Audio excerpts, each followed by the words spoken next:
नमस्कार, सांकेतिक भाषा के इस विशेष बुलेटिन में आप सभी का स्वागत है। मैं हूं ऋतु वर्मा, मेरे साथ हैं मेरे सहयोगी एचआई एंकर शरद मुदगल। खबरों की शुरुआत करें उससे पहले नजर डालेंगे अभी तक की हेडलाइंस पर।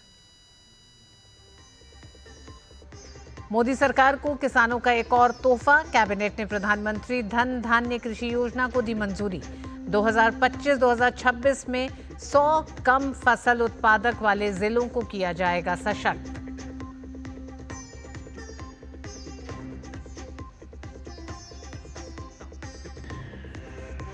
कैबिनेट ने एनटीपीसी को 20,000 करोड़ तक रिन्यूएबल एनर्जी में निवेश की दी अनुमति। एनएलसी इंडिया लिमिटेड को भी नवीकरणीय ऊर्जा में 7,000 करोड़ रुपए के निवेश की छूट।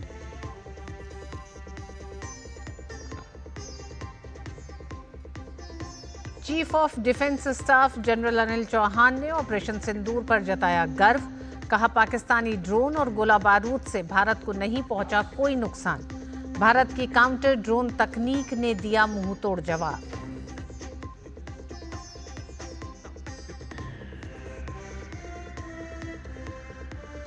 विदेश मंत्री के चीन दौरे पर राहुल गांधी के फिर बिगड़े बोल। भाजपा ने साधा निशाना। कहा, डॉक्टर एस जयशंकर ने चीन की धरती से आतंकवाद पर किया प्रहार। राहुल गांधी के चीन प्रेम पर उठाए सवाल।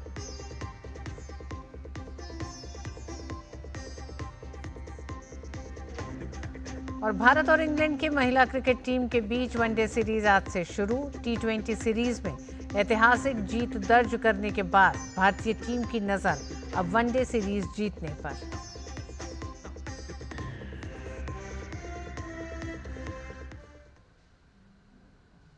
कैबिनेट ने आज कई अहम फैसले लिए हैं। किसानों के जीवन में बड़ा बदलाव आए, उस दिशा में बड़ा फैसला लेते हुए कैबिनेट ने पीएम धन धान्य कृषि योजना को मंजूरी दी है।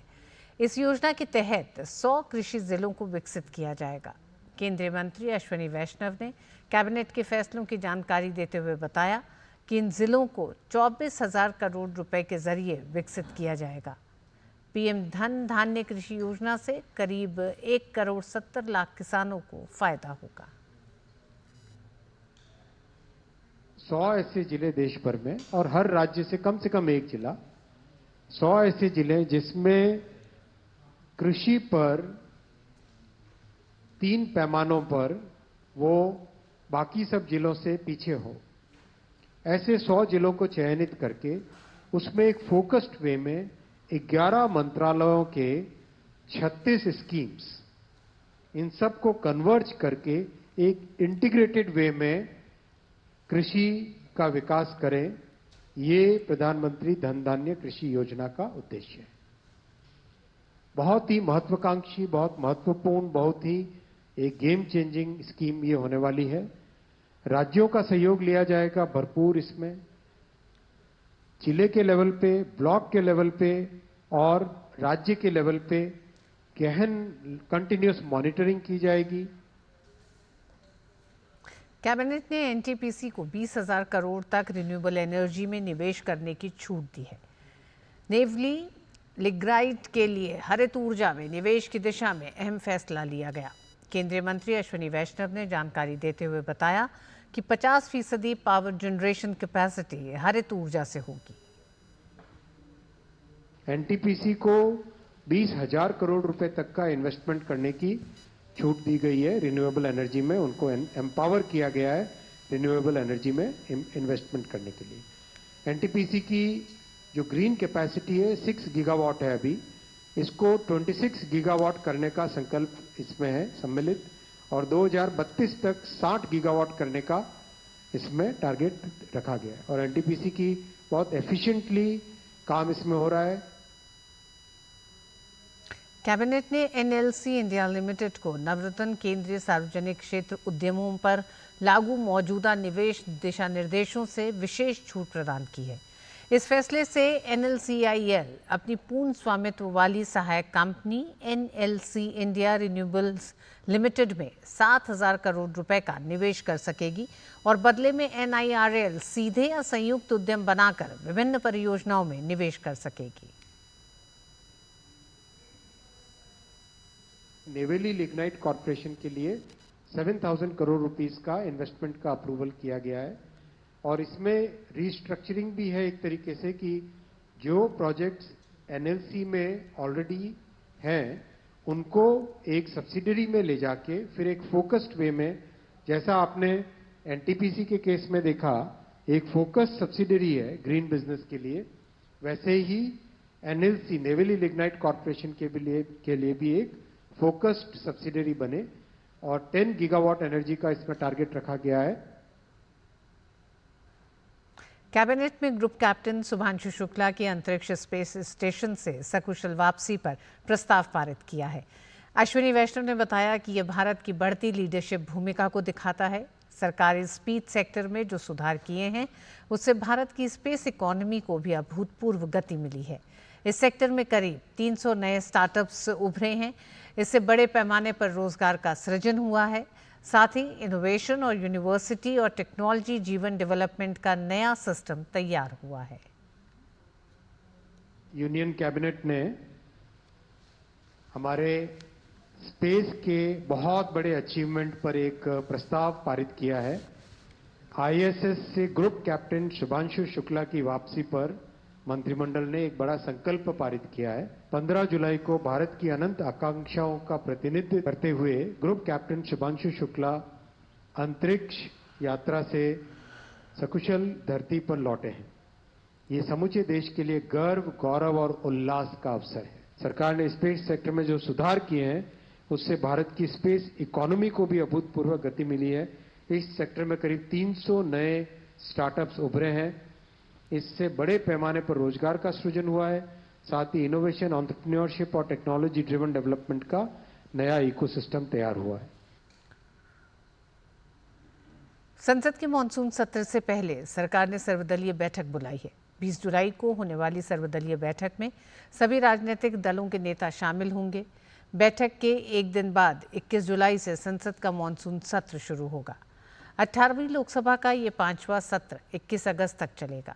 इस सत्र में सरकार 8 अहम बिल पेश कर सकती है।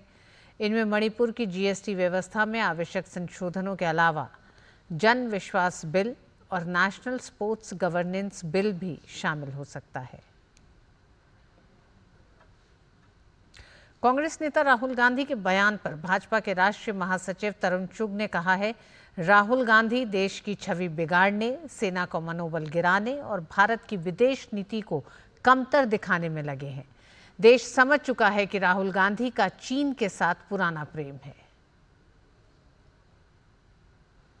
विदेश मंत्री श्री जयशंकर जी ने एससीओ के मंच से पहलगाम के आतंकी हमले की चर्चा की है।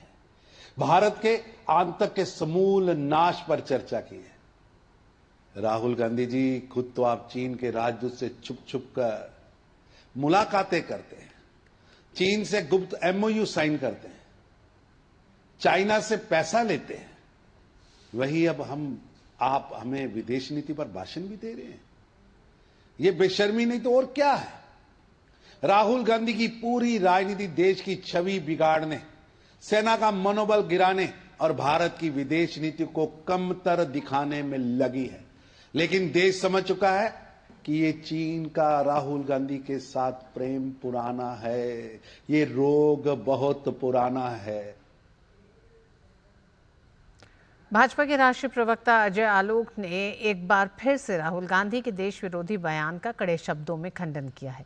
उन्होंने कहा कि ये वही राहुल गांधी हैं जो कभी भारतीय सेना के जवानों पर अभद्र टिप्पणी करते हैं तो कभी भारतीय सेना का अपमान करने के आरोप में केस दर्ज किया जाता है और इसी मामले में उन्हें जमानत मिली है। कभी देश, कभी सेना, कभी संवैधानिक संस्था पर अभद्र टिप्पणी करना राहुल गांधी का व्यवहार बन गया है। यहाँ सबसे गंभीर बात यह है कि राहुल गांधी को अपने अमर्यादित बयानों पर कभी भी शर्म या कोई खेद नहीं होता। राहुल गांधी आदतन अपराधी हैं और अपराध करते रहेंगे। अदालत से जमानत मिलने के बाद भी वो लज्जित होने के बजाय मीडिया में अपनी फोटो खिंचवा रहे थे। देश ये ना भूले, इसी राहुल गांधी ने कहा था कि चीन हमारे भारतीय सैनिकों को पीट रहा है और भारतीय सेना के अपमान के कारण ये मुकदमा हुआ था जिस पर उनको जमानत मिली। इस आदमी को कोई शर्म नहीं है। ये हैबिचुअल ऑफेंडर हैं, आदतन अपराधी हैं, ये फिर ये अपराध करेंगे। और देखिए जमानत लेने पे भी फोटो ऑप करवा रहे थे। आंखों में शर्म बस इतनी ही सी बची है। ओडिशा के बालासोर जिले में स्थित एक कॉलेज में 20 वर्षीय छात्रा के आत्मदाह के बाद मौत के मामले पर बालासोर से भाजपा विधायक मानस कुमार दत्ता ने कहा कि ओडिशा सरकार ने घटना पर तुरंत कार्रवाई की है। उन्होंने कहा ऐसी घटनाओं का राजनीतिकरण करना पूरी तरह से गलत और दुर्भाग्यपूर्ण है। जिस प्रकार से बालेश्वर के ये घटना को लेकर के उड़ीसा के वर्तमान सरकार ने एक त्वरित पदक्षेप लेकर के कॉलेज के अध्यक्ष, कॉलेज के प्रिंसिपल, इन लोगों को सस्पेंड करना, जेल के हिरासत में लाना, ये सारे काम सरकार ने बहुत ही कड़ा कार्यानुष्ठान के दौरान किया हुआ है। लेकिन इस चीज को लेकर के पॉलिटिक्स करना, राजनीति करना, ये अत्यंत दुर्भाग्यपूर्ण है। भारतीय फार्मा मार्केट ने इस वर्ष जून में सालाना आधार पर 11.5% की मजबूत वृद्धि दर दर्ज की। इस बात की जानकारी मोतीलाल ओसवाल फाइनेंशियल सर्विसेज की जारी ताज़ा रिपोर्ट में दी गई है। रिपोर्ट के मुताबिक पिछले वर्ष जून में IPM में 7% की वृद्धि दर्ज की गई थी। रिपोर्ट में बताया गया है कि यह ताज़ा वृद्धि respiratory, cardiac, central nervous system और पेन थेरेपी जैसे क्षेत्रों में मजबूत प्रदर्शन के चलते दर्ज की गई। इन सभी क्षेत्रों का प्रदर्शन जून में IPM से बेहतर रहा। मौसमी बदलाव के कारण एक्यूट थेरेपी में वृद्धि जून 2024 के 7% और मई 2025 के 5% की तुलना में इस वर्ष जून में 11% रही।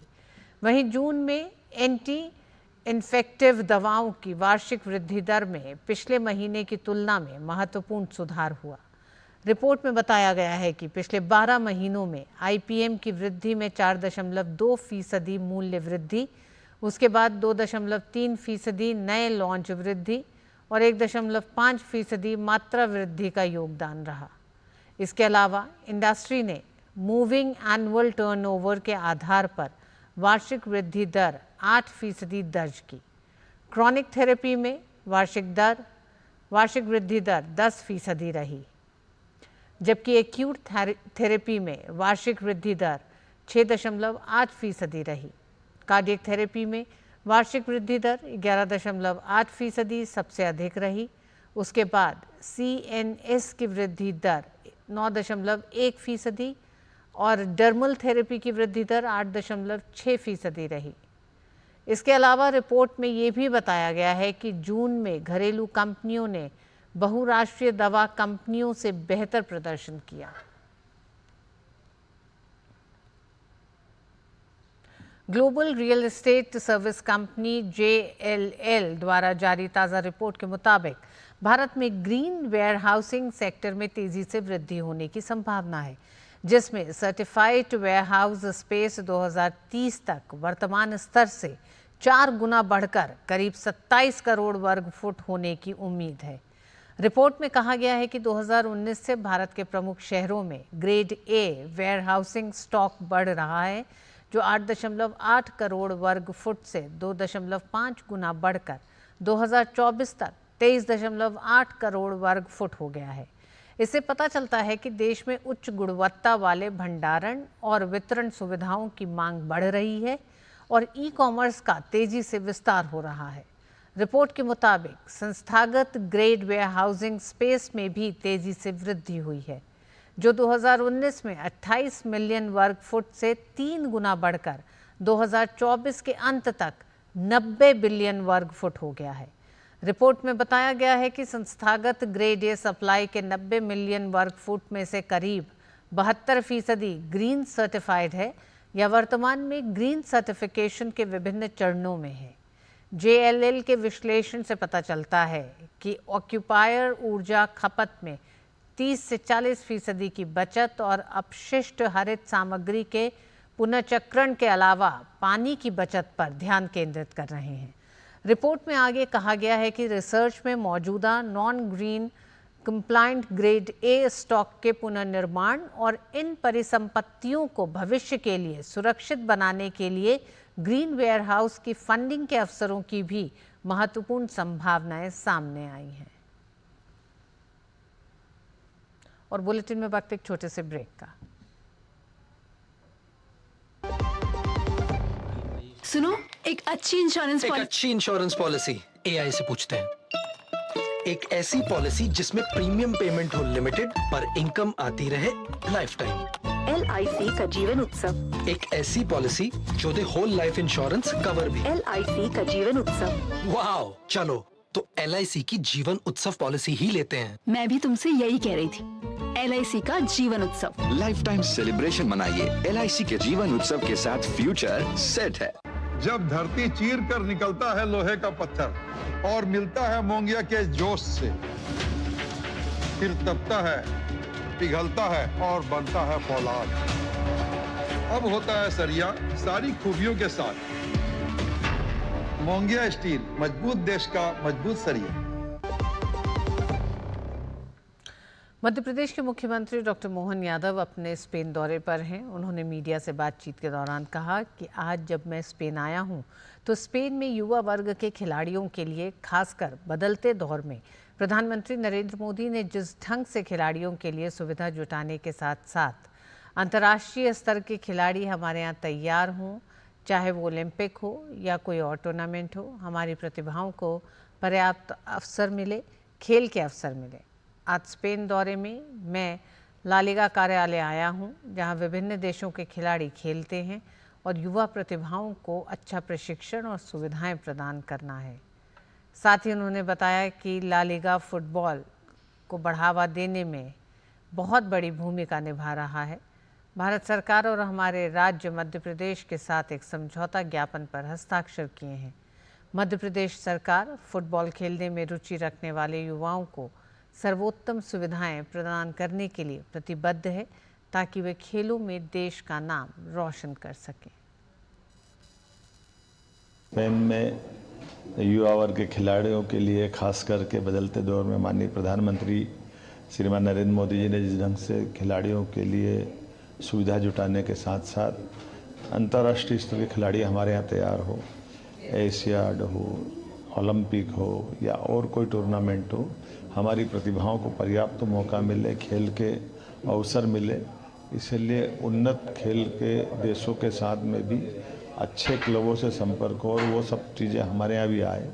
इस सिलसिले में हम आज यहाँ स्पेन के दौरे में मैड्रिड में आज मैं ला लीगा फुटबॉल के सुप्रसिद्ध संस्थान में आया हूँ।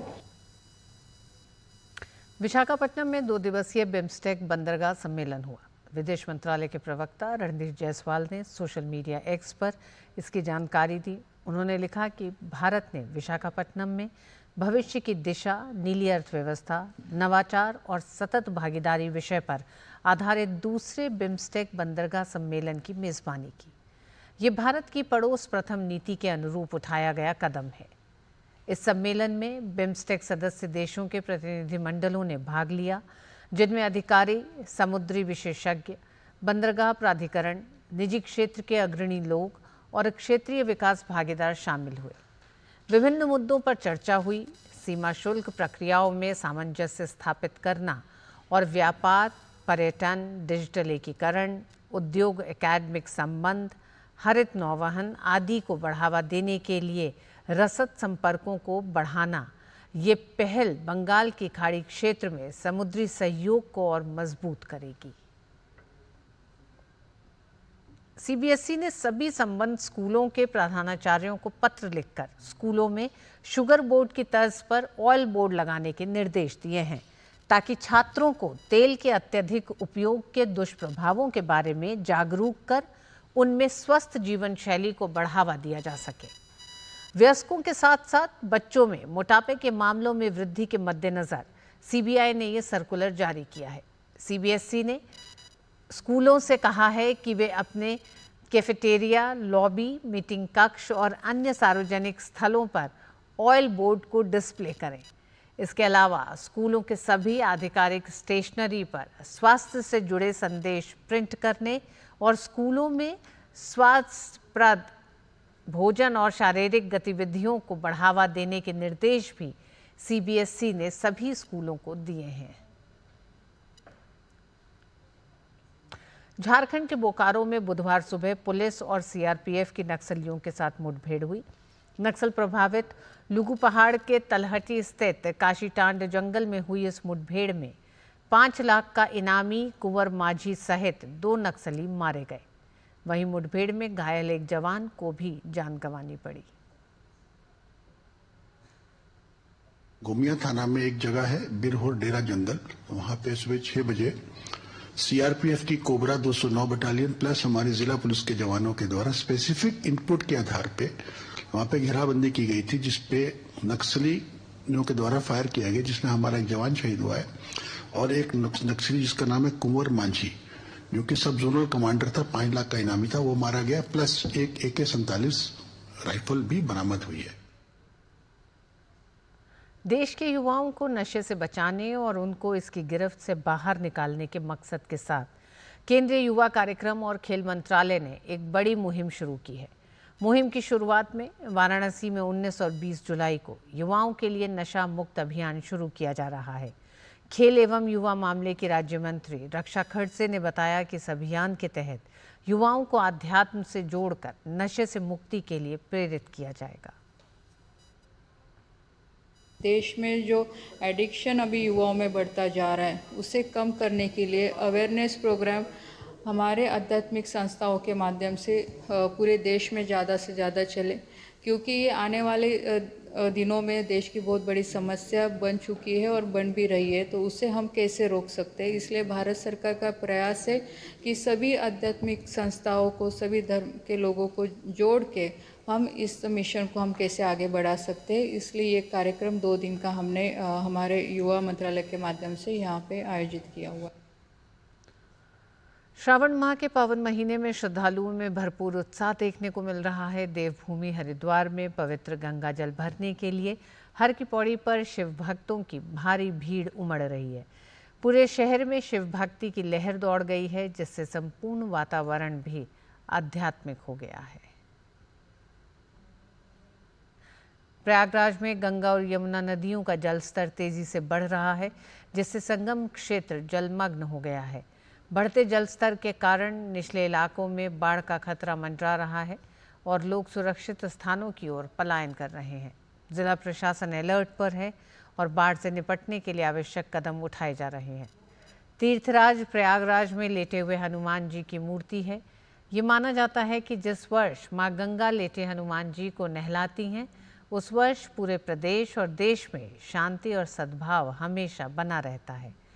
प्रयागराज के महापौर गणेश उमेश केसरवानी ने बताया कि सभी पंपिंग स्टेशनों को दुरुस्त कर दिया गया है और बाढ़ जैसी स्थिति को देखते हुए बाढ़ राहत केंद्र बना दिए गए हैं।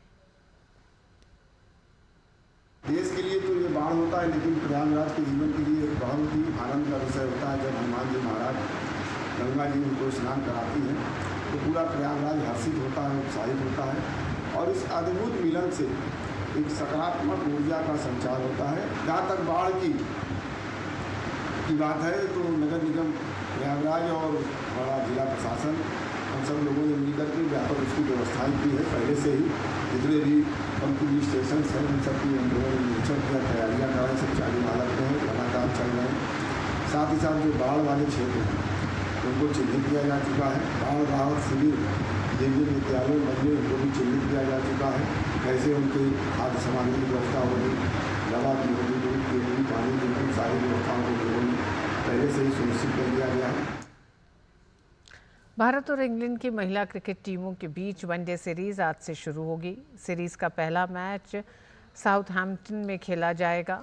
T20 सीरीज में ऐतिहासिक जीत दर्ज करने के बाद भारतीय टीम की नज़र अब वनडे सीरीज जीतने पर है।